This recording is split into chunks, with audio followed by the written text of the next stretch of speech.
You all warmed up? I see you got a clean T-shirt today. No, well, I do, but it's stained. Well, okay, how does that... Wait, I see you got a clean shirt. Yeah, I do, but it's stained. It is. Well, that didn't... It's not a clean shirt. No, it totally is. I washed it. It just... I don't know, I got some sticky icky on it the other day, and I remember I was... The other day? What was I doing? So how long you been wearing this shirt? It won't this come shirt? out. I bleached it is what I'm saying. It's... Smell me. Smell I me. can. Well, no, And that's from a job earlier. Not from Some of one. us, get cleaned up for the podcast, and, because we are being heard. Dude, I did my hair this morning, No, man. Can't you tell the lusciousness? Yeah, your locks are fabulous. My locks of love. It's all fabulous on the mic in the mountain.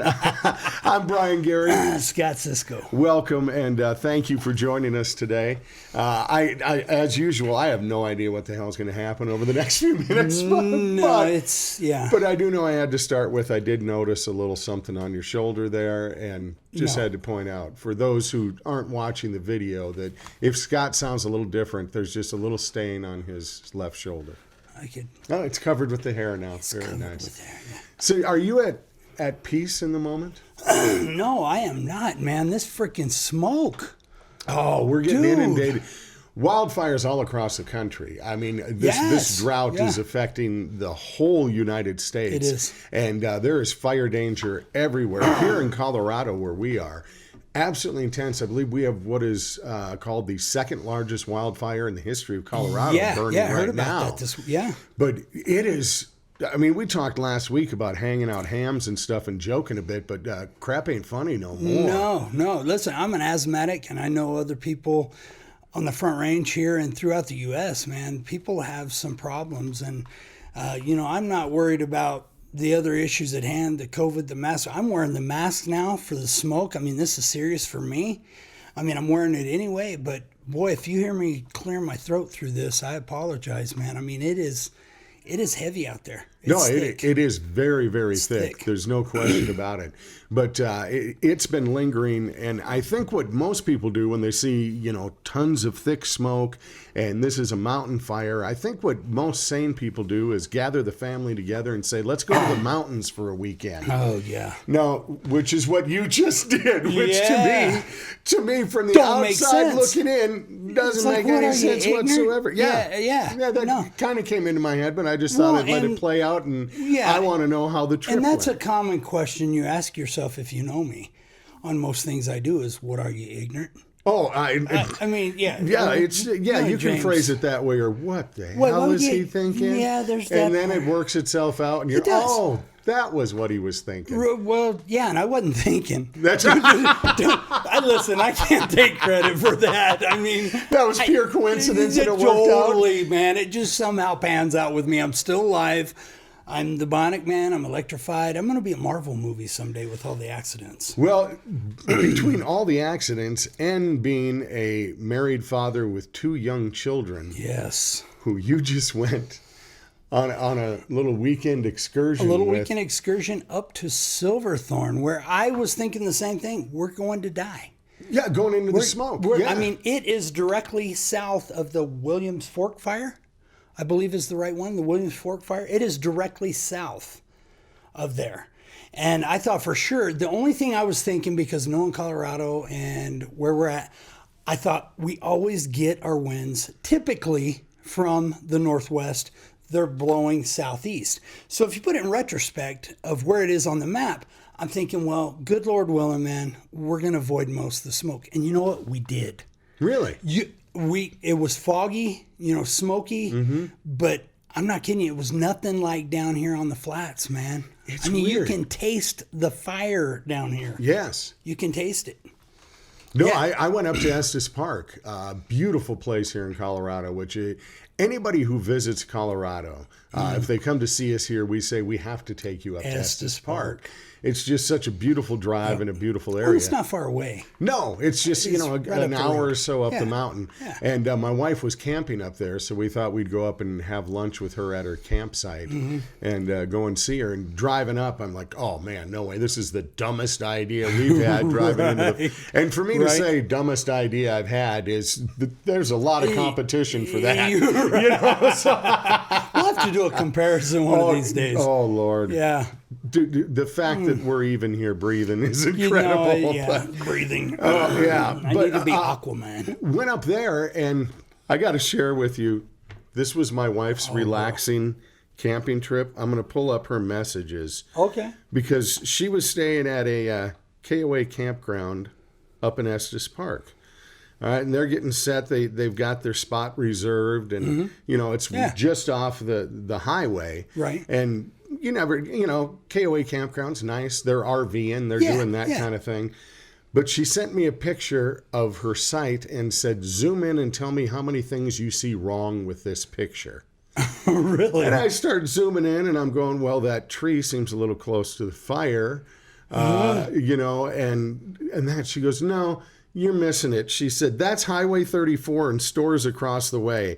We are listening to a bridal party sing Sweet Caroline overlooking another campsite and the train ride that's going around and round with the bridal party hanging on. So no, we don't have a good campsite.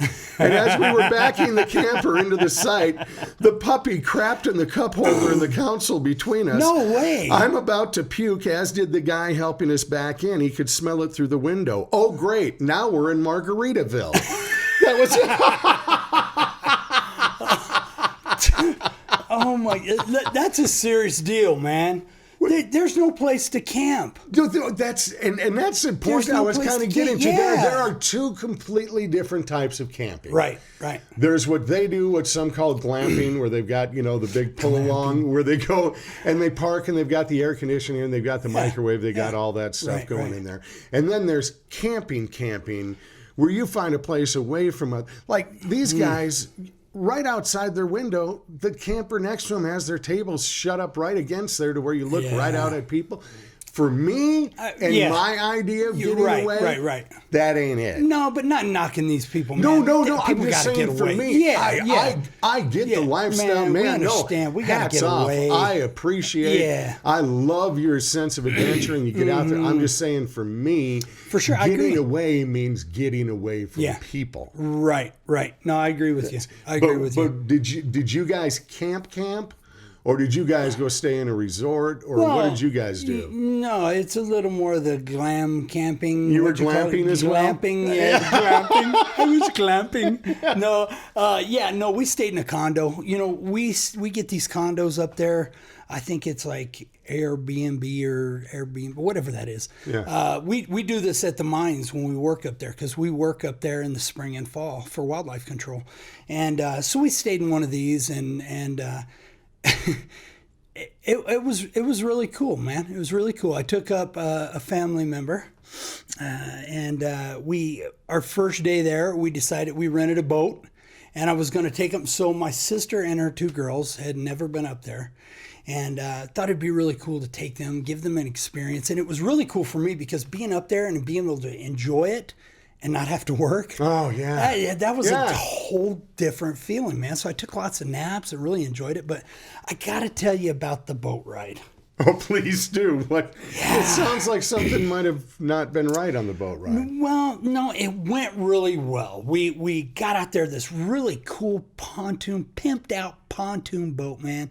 Got unloaded up. The gal says, Scott, if you could take a look at the tail rudder with me, we're going to inspect that together and make sure that nothing's wrong with it. Kind of a liability thing, because the rudder's up there. If you run it ashore, yada, yada, it costs them. I get it. She goes, these are plastic fins that we put on that we can replace because the lake and it's getting lower because of irrigation and drought here in Colorado.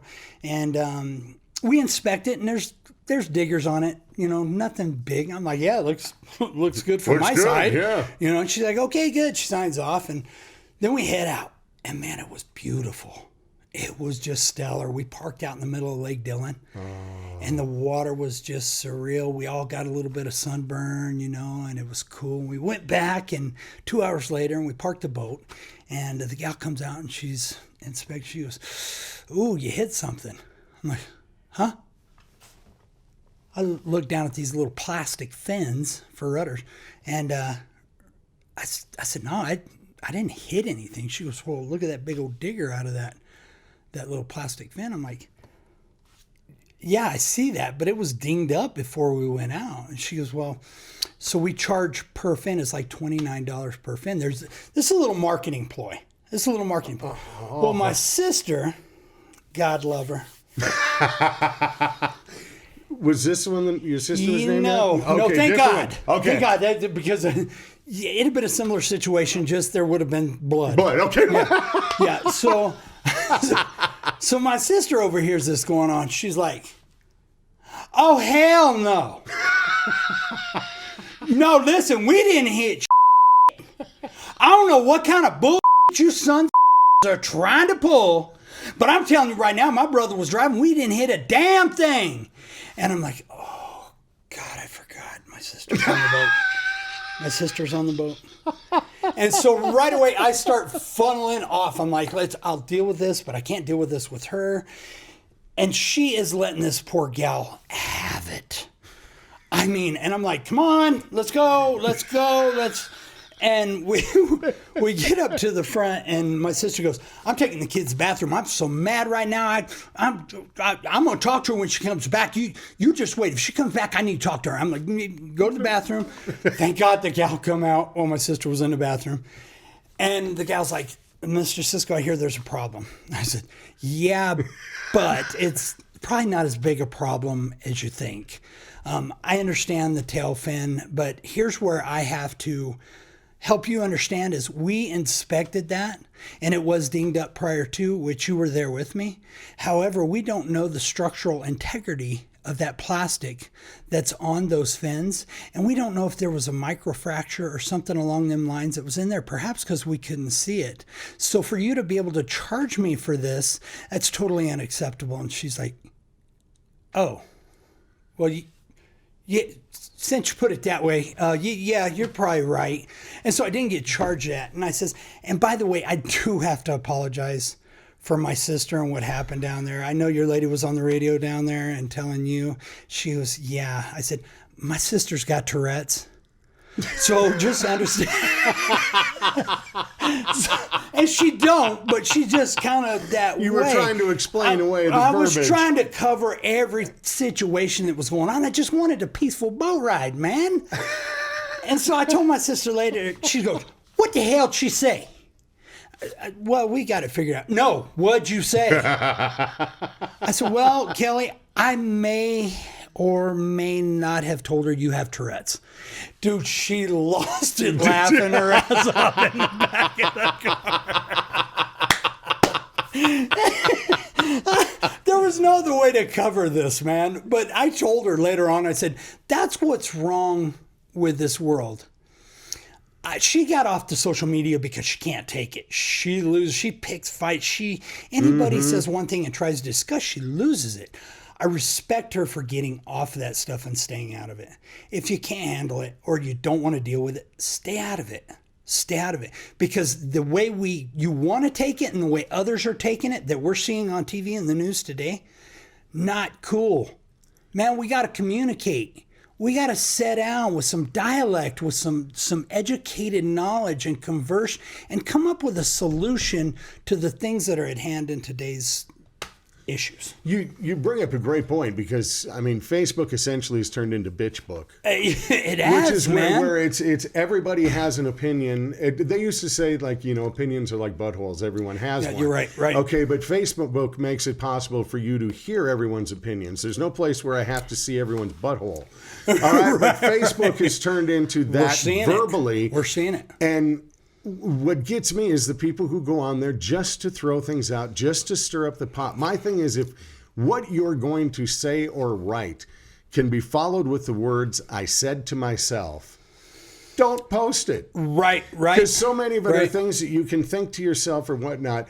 Are you really adding anything to what we're trying to do in society by what you're about to throw out there? Are you just fanning the flames? Are you just adding more fuel to a fire? Look, the damn thing's burning real good the way it is. Smell the air. Oh, we don't need to be throwing, verbal fuel to it constantly, and we are. Everybody is doing it because everybody's right.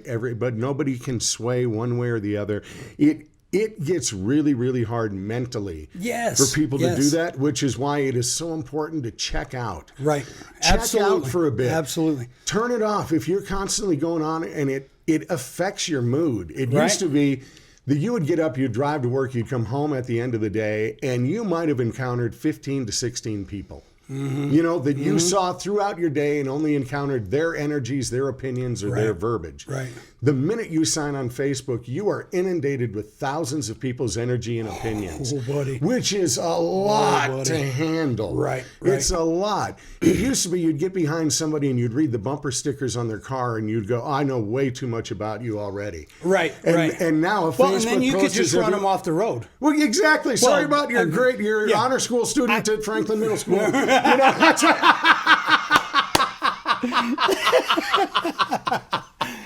but if we could all just think before you hit that post button, is this really adding anything to the dialogue?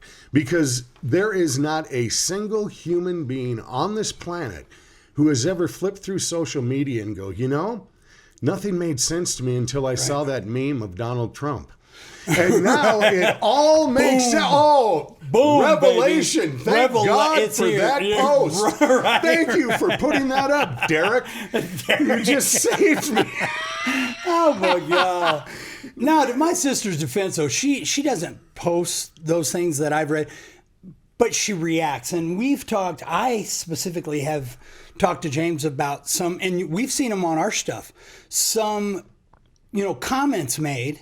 And it's like, James, what do I do with that? Man, because I don't mind hunting them down. Yeah, I'll pull a permit. I'll pull a permit and I'll address this. James is like, no. So James, man, you talked me off the ledge many times. He's taught me how that, you know what, it's okay. It creates, I can't let those things, it goes back to sticks and stones may break your bones, but words can never hurt you. Man, don't let this affect you. Don't, because people are trying to do this. People are trying to get you lit. And that don't take much to get me lit. Well, it didn't used to. I mean, I look at my sister. I love you, Kelly. and I used to be that. I used to be Sharada. Sherry. Yeah, we call her Sharada. I used to be her. However, you know, just I think getting older, slowing down, looking at things for what they are and evaluating, and with the help from you and James, opening my mind to just listening, communicating. We do this all the time. And there's good stuff. And we don't leave hating each other. No, listen, man, we're all different.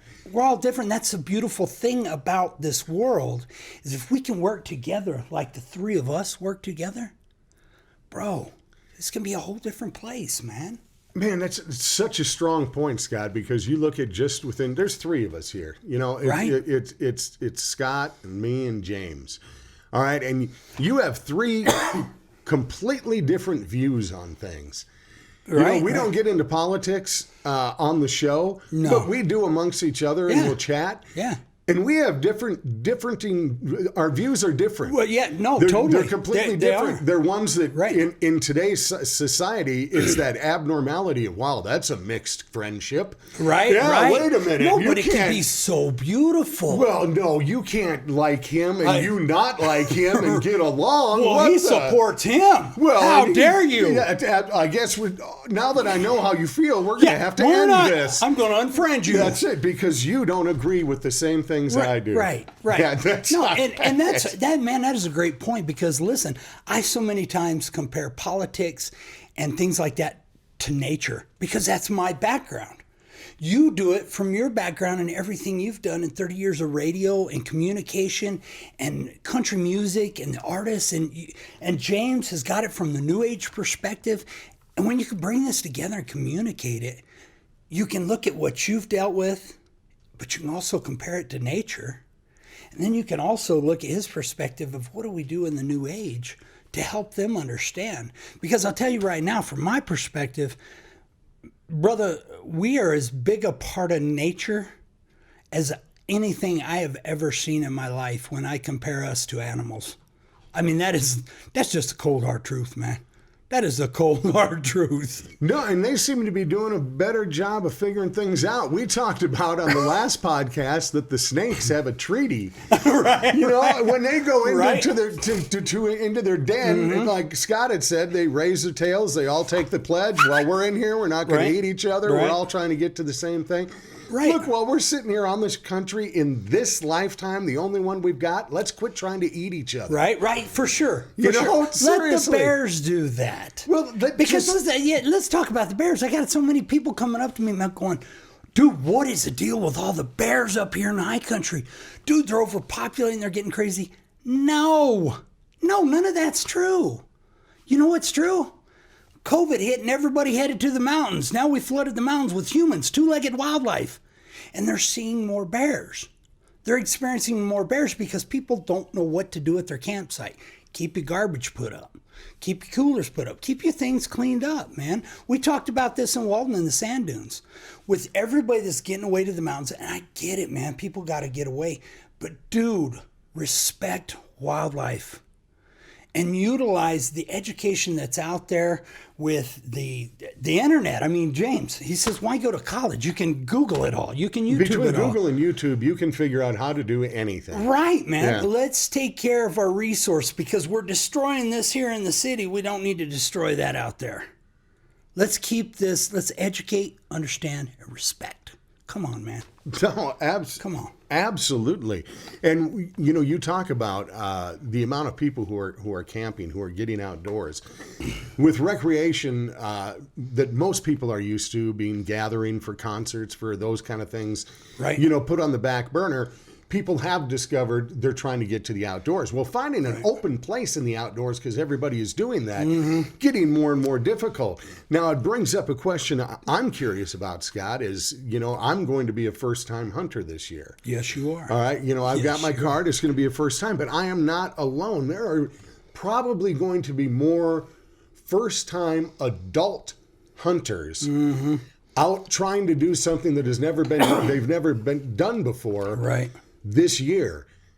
Does that bring with it dangers in those open lands? Oh, absolutely. Listen, everybody's going to be heading to public space. These new hunters may or may not have educated themselves in understanding public lands, private lands, open space. There's a huge difference, and you can find this educational resource through Colorado Parks and Wildlife. There's maps, there's things that you need to be aware of. And listen, most of these hunters, these new hunters, they're getting out of the truck and they're probably only going to go 100 yards. I'm telling you right now, good luck. Most of the deer over the years have learned that these open areas are going to be littered with orange. Make sure you wear your orange. Hunter orange. Is your shirt orange? Yeah, it is. Oh, well, there you go. Yeah, we'll get into the shirt. I'm colorblind. I can't see your orange, but I've been doing it long enough that I am not going to shoot you. Which is really comforting when you're a hunter. Yeah, that's... No, man, it's some simple safety stuff. Make sure that you got your hunter's orange on. Make sure that your gun stays unloaded in the vehicle on the ATV, UTV. Do not load up till you're ready. I mean, there's some simple things that you need to go through with you and your hunting party. Going through, again, Colorado Parks and Wildlife. Researching us. Let me help you. Call me. Let me help you understand and educate you and what you need to do if you're a first-time hunter, because you are going to be hands-on with me and James. Mm-hmm. Dude, I would love to give this experience to everyone, and I have several people. Man, it's just truly a blessing watching someone harvest their first deer or elk. But again, safety. Safety first. Safety first. Well, you made a real strong point, and that's, before you begin your journey, if you're a first-time hunter or whether you've done it many times, look at your local park and wildlife department. Yes. See what the regulations are. See what's new this year. Mm-hmm. Because there's always there's things changes that pop in. There's changes every year. What you might have been able to do last year, you might not be able to do this year. Or is your area going to be burnt this year? And I mean, there is going to be a lot of upset hunters out there that have drawn special permits, these tags, that it takes points, years of point accumulation to draw a tag, and their area is fried. It's burnt because of the fires. I mean, it's going to be some tough stuff going up on the hills. There's no question. But so check everything before you go out. If you're a first timer like me, good luck to you this year. I mean, I'm very excited about it and looking forward to it immensely. I congratulate you on getting through a family vacation. Yes. And you're Thank here. you. Yeah, I know. You get close to the Lord when you travel with your family. You do a lot of praying. You ask for forgiveness for what you're thinking, guidance through everything. Yes. I do want to. One thing you said earlier, it's one of those old sayings that I never got. Like my dad used to say, you can't have your cake and eat it too. Right. Which I never understood. What the hell is the point of the cake? What do you mean you can't have your cake and eat it? Why in the hell did you make it? I don't want the cake anyway. I want the frosting. Because I remember him saying, you can't have your cake and eat it too. Good. I said, what do you mean? He said, well, okay, you can't have your cake and ice cream too. That don't make any sense either. He said, well, one of these is right. That's... No, trying to communicate to your son. Listen, let's talk about that because I get that. Yes. Trying to communicate. If I don't put it in a Fortnite example, he doesn't savvy. I mean, he just don't. I mean, it's like him telling me, Dad, Leah's computer won't download Fortnite, so I had to run it through this program and not that program, but now it's really slow and the graphics suck. And I'm like, what? What is any of that? Call James. He came down to tell me the same thing. Did he? Yes, and James was outside, and I'm looking around going, James! Oh, yeah. James, where is he? Yeah. And Jackie hits me up upstairs before I come down and goes, honey, what's James doing today? I'm like, why? She goes, I'm going to need him. We're having some problems. I'm like, yeah, girl, you know already. Call James. Call James. I already said this disturbance in the forest, man. Now that's why I left you, Brian. I knew he was coming. I knew he was coming. I'm looking for the tripod that's long gone for the camera. Yeah, James has that ability to disappear during the crucial moment. Oh, God love him. Yeah, we need the tripod. There was a bear coming, I thought. Right. Yeah, that was it. Survival instincts at its best, my friend. That's good. That's good. Hey, that brings up a real quick point, man. I want to bring this up here, man. I don't know how many people out there know where Jumbo Reservoir is out in Julesburg. They are actually doing what's called a fish salvage, and that is going to be starting, begins Monday. I wanted to announce this. Colorado Parks and Wildlife Emergency Public Fish Salvage, Jumbo Reservoir, beginning Monday, August 24th.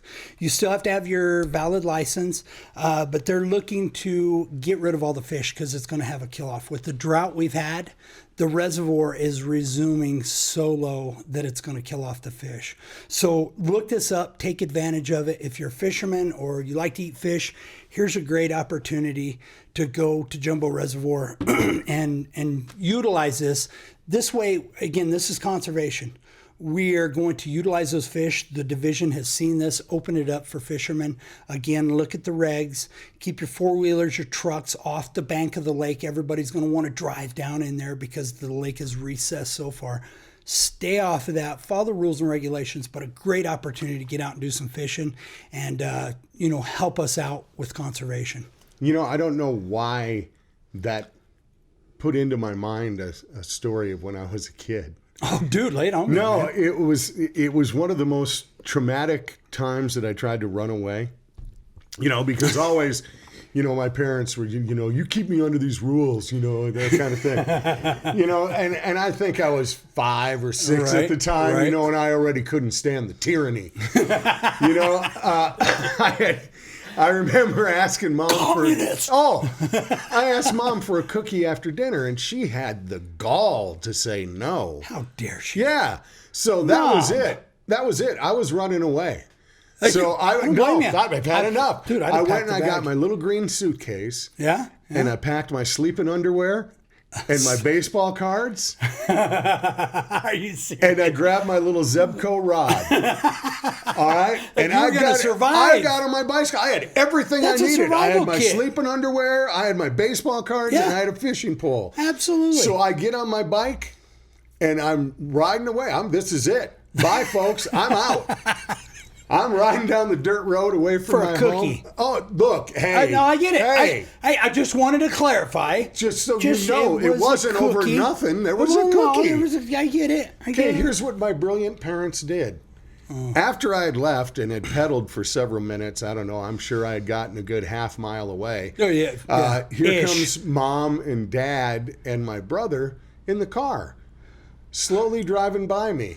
And I'm on the bike looking at them, and they roll down the window and said, "Drive safe, we're going to Dairy Queen."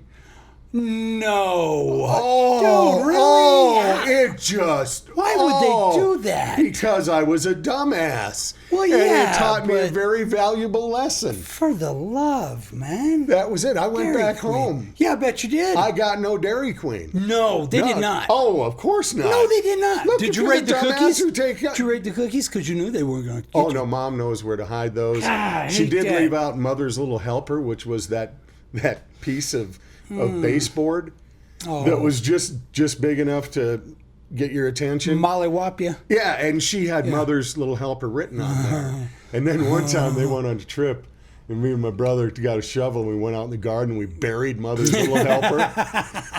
Buried that sucker in there. Yeah. She found it. Yeah, Mama it's sniffed missing, that out. Oh, fresh dirt in there. I got this out. You thought it hurt Dude, before. that's funny, man. Oh, yeah. That's it. But thanks, Mom and Dad, for that. That was Well, now you can get your Zebco and head to Jumbo Reservoir. There we go. Get All right. We got it all covered. Hey, I want to give a shout out to all the postal workers right now. Oh, come on. You know, seriously, they're busting, dude. They are. They're busting. And the Postal Service is all over the news. There's all sorts of things going on there. And I want to thank them because every day that I go out, my mail carrier's there. Mm-hmm. Always a great dude, just a wonderful guy, and I've never had any issues.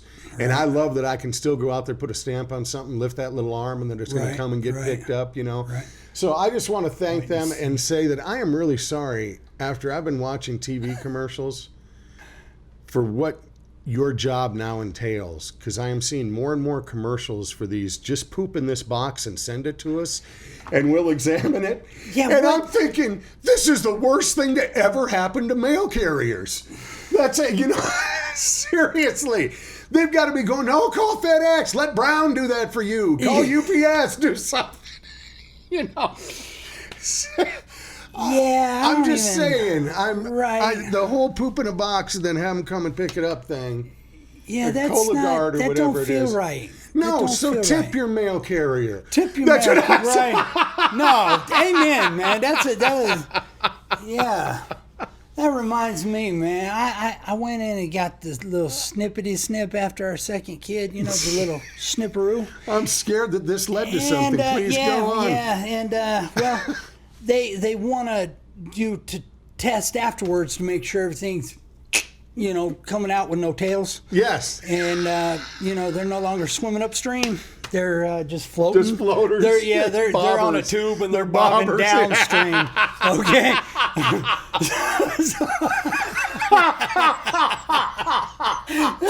Now, wait a minute. I got a story to tell. I ain't even to it yet, I've got this mental picture. It's hilarious. Go ahead. Please tell me more about the tailless floaters. They want you to come in and they give you a cup and they got to test your floaters. Yes. Well, how you supposed to get them floaters out? By your damn self, without a magazine, give me so needless to say, I left the office with an empty cup. Yeah, I've still to this day been unable to. And then I found out you can go in, get the cup, bring it home. That way I got some assistance with getting the floaters out. I needed some assistance. Now I'm getting to so then they want you to put it in a brown bag. Did I start this? Yes, you did. Okay. And then they want you to take it back in and deliver it, put it on. Right. I can't do that. I can't take my bag and put on the counter. This is my stuff. Yeah, memorials and ethics. I can't. Wait, when did you get those? Yeah, no, I don't have some. I don't got any. That sounded good. AGO. Yeah, Ain't got one. Yeah. That's a whole nother story on the Facebook. Yeah, Let me just see here. No, that wasn't written down anywhere. So, needless to say, even though I got the snippety snip, I don't trust any of it. It's still, boom. No. Wow, and this all started with pooping in a box. Yeah, well, it kind of... No, it just brought it all together. Spurred on my floaters. Okay, well, let's move on to the shirt of the day. Yes, where was we? Sorry, man. Scott, I'm going to need some more V-Bucks after this. V-Bucks! I understand that. You need a new skin? New skin because... Thick penny. My gosh. No, Elijah tells me that the Marvel, have you heard about this? Marvel is getting into, like, he made me watch a comic book scene through the Fortnite that's telling how Thor has bypassed saving the world or something and coming to... It's like some interdimensional travel and stuff. Yeah, it's a partnership that they're going on right now. Yeah. It's pretty cool, but it's just... I want to know, when is the Mountain Man coming to Fortnite, man? We need to be there. I need to be there. Aren't you in the game already? I'm going to. Wasn't Game of Thrones enough for you to be a star? Well, no. Come on. No, I I should have been in that too. Because everybody was telling me, you look like something out of Game of Thrones. And I'm like, what's Game of Thrones? I didn't know what that was either, but I watched it. Yeah. I watched it. Yeah. Okay. It works if you let it. Well, back to the shirt. Okay, yes. That can second as your Hunter Safety 146 inches of fluorescent orange. Oh, sorry, go ahead. This blaze orange shirt that I'm wearing, every week I wear a different artist t-shirt and talk a little bit about my connection to them. Today, it's the Otto Show. All right, and that's OTTO, and that's for James Otto. James Otto, buddy of mine, great country singer. He's played one of my Habba Jibba shows in the past. I had him and Drake White in Old Dominion one year. No way. And it was just a fantastic show. Right. James is just one of those great guys. Got to have breakfast with him when he came into town, rolled in early so we could just chat a bit before we had done the show. But I had been a fan of his from the first time I heard him. I want to say it was back in about 2002. I was sitting at my desk and they send little promotional items to try to promote a new song. Right. And I got a little football. Okay. And that gets my attention, being a football freak. Got a little football that said a good marketing point. Said the ball on it, and James Otto. And I gave it a listen, and it was a great song about about getting the ball, that kind of thing, and it grabbed me. It didn't become a big hit, but his voice got my attention. Well, he had toiled around for a while, and then brother hooked up with the boys from Big and Rich and the Music Mafia, the Gretchen Wilson and Big and Rich, and when the Music Mafia with Cowboy Troy, the big rapping cowboy. Oh, yeah. Coming out and they broke down barriers. Right. The Music Mafia scene did. They went in and they created this vibe that nobody had seen before. James was part of that movement. Really? He had done some backing tracks and some of Cowboy Troy's stuff where he was, I think they referred to James as the Beast. Really? Because James is a big strong dude. Okay. He's a big strong dude. James was one. He got out of school.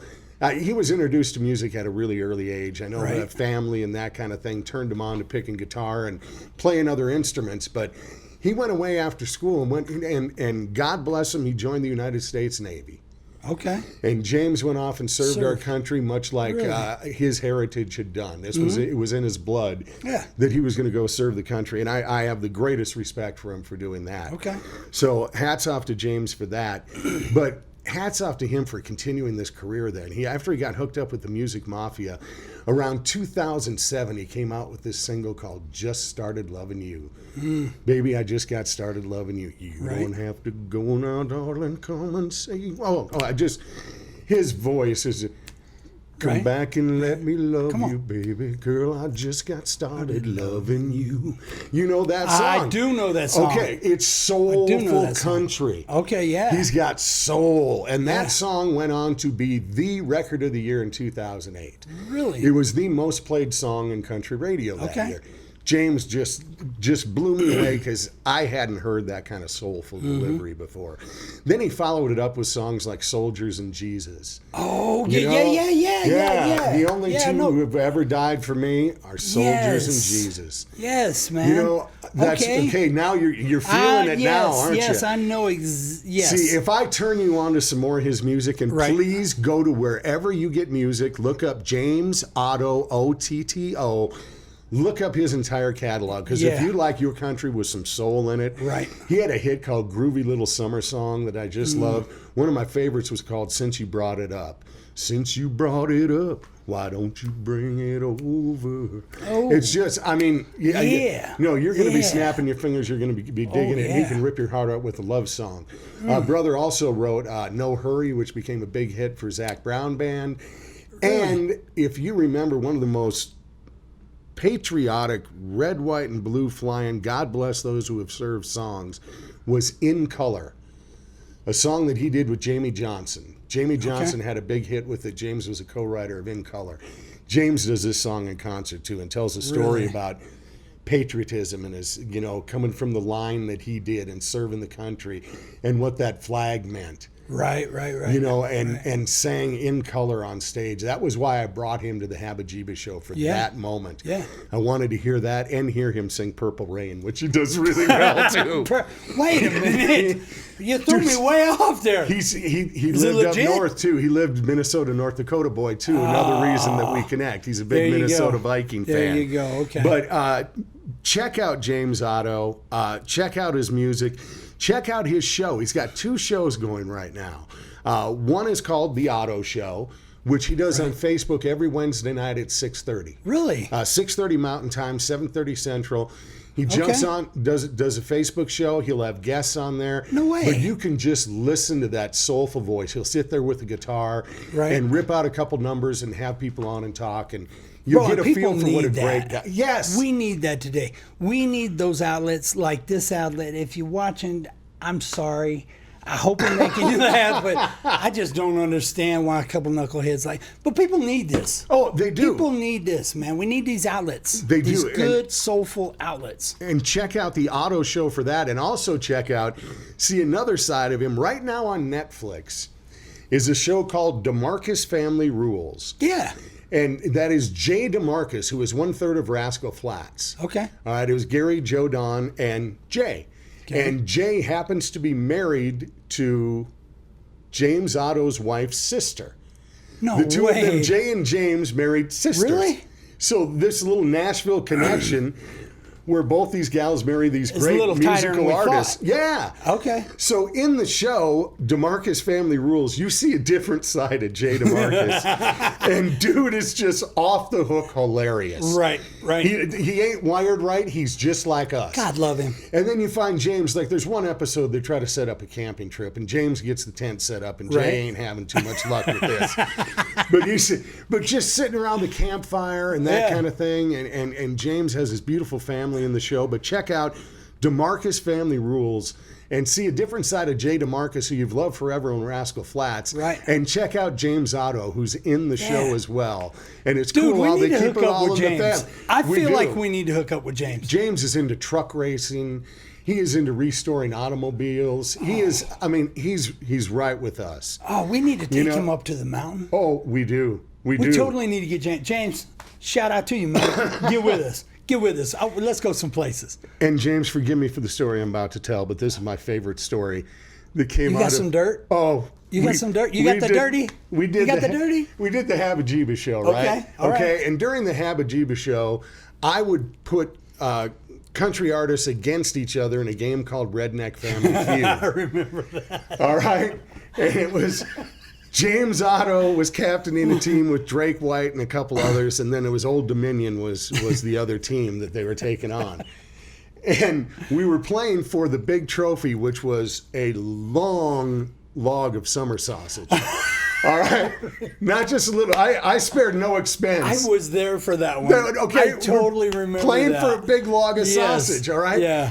The game finishes and James' team wins. Right. Right. Now, every time we've done this in the past, when we're cleaning the stage afterwards, you pick up the sausage and the tall boy of beer that they won and everything. Nobody grabs it. You know. No. Yeah. James says, "I'm taking the sausage." It was like, this is meat. I'm taking it with me. Come on, that man. was it. So he not only did he win, he had a big grin that he had won the log of sausage. James goes to fly back to Nashville. Okay. So he's going through the airport at He DIA. did not. No, he didn't. And he puts his carry-on bag through there, and a odd shape shows up on the X-ray as his bag is going through. And then, "Excuse me, sir." And he's like, "What? You know, what is this?" And, "Oh, that's my sausage." "Yeah. Sir, you're going to have to take that out." So James has to show him his sausage at the check-in. He got it through. There's nothing worse than getting held up by some dude packing a big sausage. That's it. Oh, sir, we had to get behind him. Great, another one. Come on, man. So sorry, James, and I swear that's the truth. I think that's the story he told me. If I missed part of it, I apologize. Oh, you probably missed the good part. I guarantee you, James has got more. But I hope you enjoyed that, and you earned it, brother. That's it. But check out James Otto. Get some of his gear. Check out his music. And check out the Otto Show on Facebook on Wednesday nights. And get to Netflix and watch DeMarcus Family Rules. So appreciate the friendship. And just had to tell a couple stories about and James. James, hook up with us, man. I got to meet this cat. Oh, seriously, man. We'd love to get him out here. As soon as artists start touring again and get out on the road, we'll be getting him in here. Come on. Can't wait to see what we get to talk about next week, because it's always a surprise to me. Believe me, brother, I didn't know we were going floaters and other places today. Yeah. Thanks for bobbing along with us, though. We appreciate it. And if you're watching this, you're listening to it, and you think, what other crazy stuff have these guys done? Go to our website, The Mic in the Mountain. That's MIC like that, The Mic in the Mountain. And we have all of our previous podcasts available there. And we have our feature called Our Artist of the Week, where I just talked about James Otto. So if you go to The Mic in the Mountain, I'm going to put up a couple of James's videos, and I'll have a link to his website so you can check everything out about him as well. But it's all waiting for you at themicinthemountain.com. Thanks for checking it out once again. I'm Brian Gary. Scott Cisco. Peace and love. Thanks for being here, man. Remember, educate, understand and respect. Bam! Dude, I'm going to put James Otto on my glitter account. Seriously, your dude is fantastic. My Twitter glitter jitter. Don't. I'm not bitter. Oh, you've added a new one there. That's Well, being the social media guru that I am. And I'm a little worried about that stain on your shoulder. It looks like you missed the box with the Cologuard delivery.